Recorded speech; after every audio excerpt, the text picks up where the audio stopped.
ASPN pa rin tayo, ating saluduhan.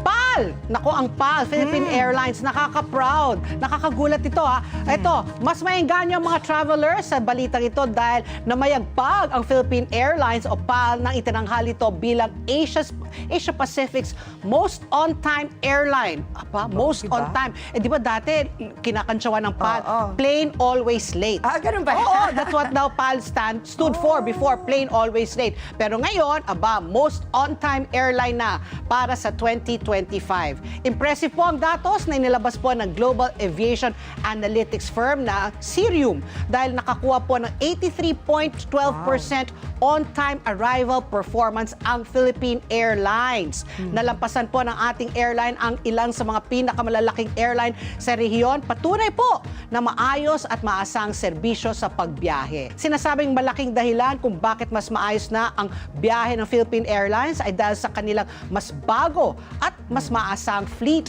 tulad po ng kanilang mga Airbus. Siyempre, nandyan din po ang disiplina sa operasyon, maayos na crew scheduling, maagang maintenance at maayos na ground operations. Kaya congratulations, Philippine Airlines.